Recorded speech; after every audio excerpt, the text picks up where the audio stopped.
Dans cette vidéo, on va corriger l'exercice 1.2 de la dernière partie sur les systèmes d'ordre 1. Donc on s'intéresse dans cet exercice au mouvement des électrons dans un conducteur, par exemple un fil électrique, qu'on va supposer pour simplifier être uniquement dans la direction X. Donc là, ça c'est le fil électrique. Dans ce fil électrique, il y a des électrons qu'on suppose pouvoir se déplacer librement, comme un gaz. Voilà. Donc je prends ici un électron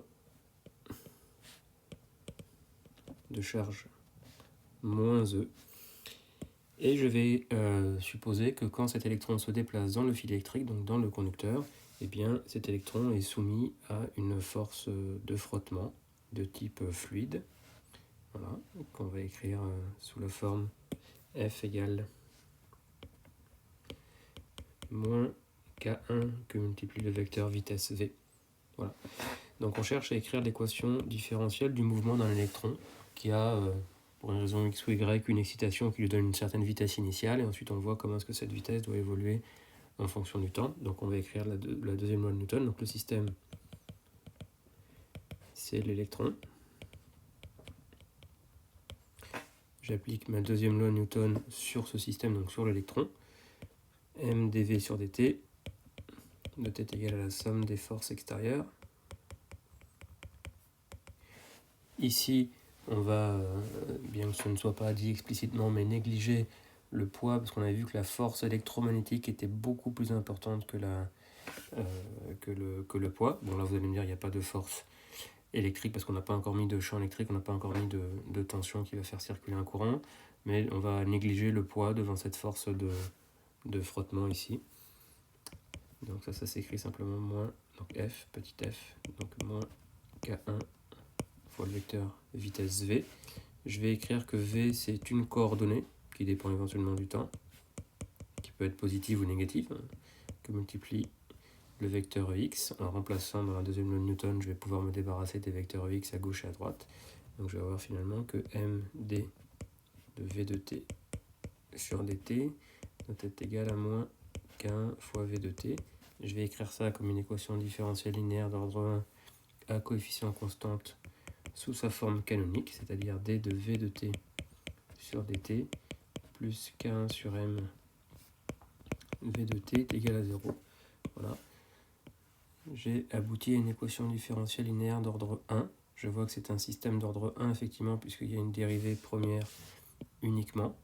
Et comme j'ai le même signe ici et ici, je sais que la solution de cette équation différentielle va être une solution qui converge, qui va converger ici vers 0, parce que cette équation est homogène.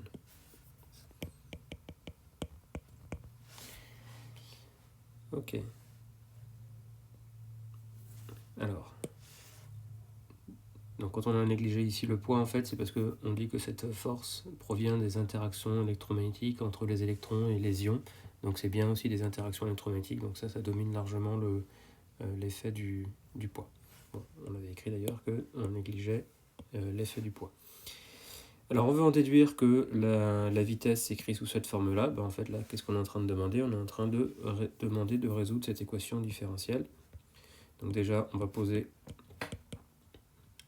1 sur tau est égal à 15 sur m, comme on fait d'habitude, parce que je vois que ce terme-là ici, il doit être dimensionné à du t-1. Donc ça, on va dire que c'est 1 sur tau, en introduisant le temps caractéristique qui va bien. Tau, ce sera donc m sur k1. Voilà. Et je sais qu'à ce moment-là, j'ai une équation différentielle homogène. Solution.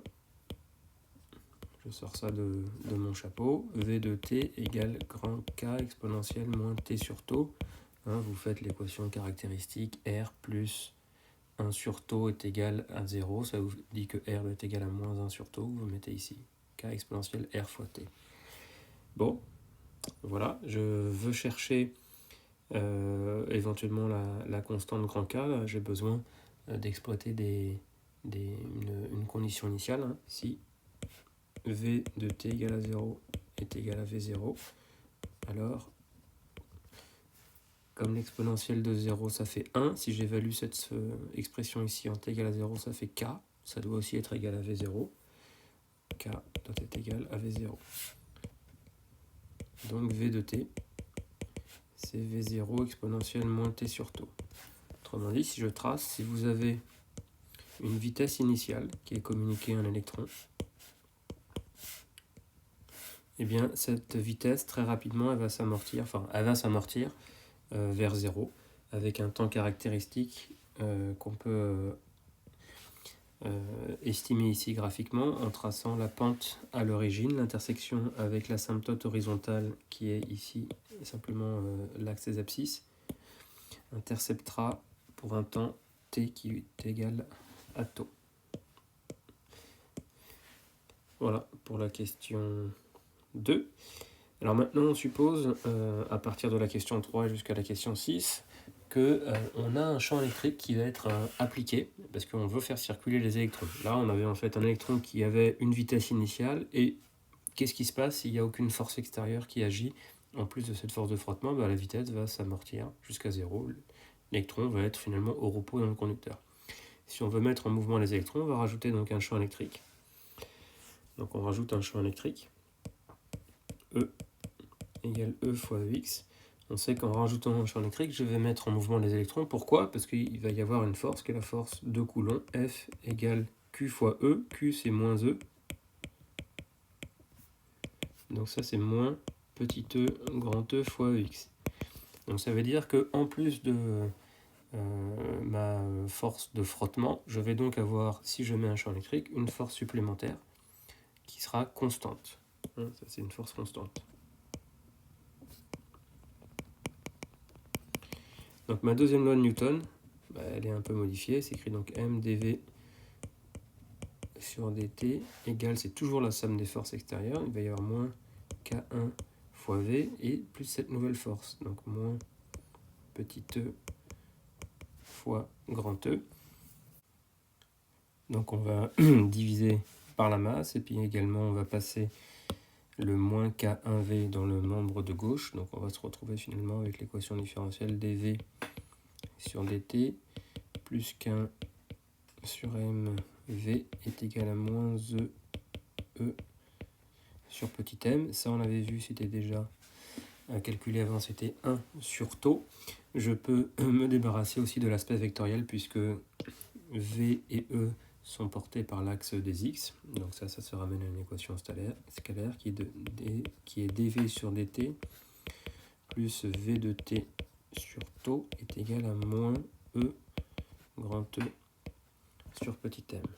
Donc voilà donc ma nouvelle équation différentielle du mouvement. On voit que la différence par rapport à l'équation différentielle que j'avais obtenue dans la question précédente, c'est simplement l'apparition d'un terme de droite. Mon équation différentielle n'est plus homogène. Elle était homogène ici, on avait égal à 0. Ici, on a une équation différentielle qui est non homogène. Ça veut dire qu'en plus de la solution homogène dont on a montré dans la question précédente qu'elle tendait vers 0, je vais donc avoir aussi une solution particulière. Et cette solution particulière, ce sera la vitesse limite que je cherche dans la question 4. Parce que dans la question 4, on dit sans calcul déterminer qu'il y a une vitesse limite. Là, ce qu'on sait, c'est que quand le temps va tendre vers l'infini, la solution homogène va tendre vers 0. Et donc la solution générale, V de t, qui est la solution homogène plus la solution particulière, la solution V de t va tendre, quand t tend vers plus l'infini, vers une solution particulière.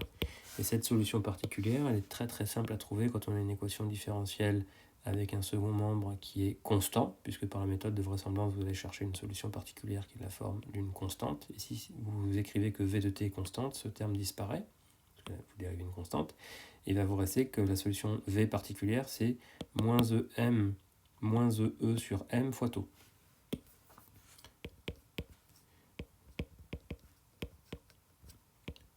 Voilà. Et ça, c'est donc ma vitesse limite. C'est donc la vitesse quand le temps t tend vers l'infini. On voit que la vitesse ne tend pas vers l'infini, évidemment, ne tend pas non plus vers 0, et tend vers une vitesse limite qui est simplement la solution particulière de mon équation différentielle. C'est normal que la vitesse limite que j'obtienne ici soit négative. Hein.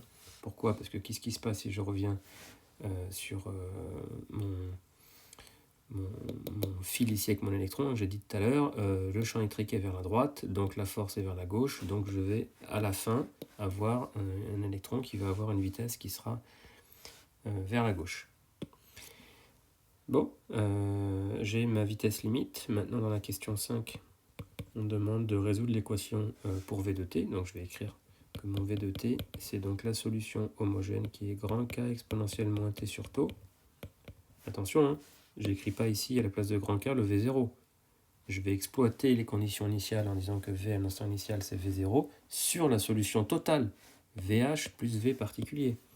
On n'est pas dans la même situation que quand il n'y avait pas de champ électrique. Plus donc ma solution particulière que je vais appeler donc la vitesse limite. On exploite maintenant V de t égale à 0 est égal à V0. Et donc ça me dit que grand K plus V limite doit être égal à 0. Donc j'ai trouvé K, ça va être l'opposé de la vitesse limite. On en déduit finalement que la vitesse V de t s'écrit comme la vitesse limite qui multiplie 1 moins exponentielle moins t sur tau.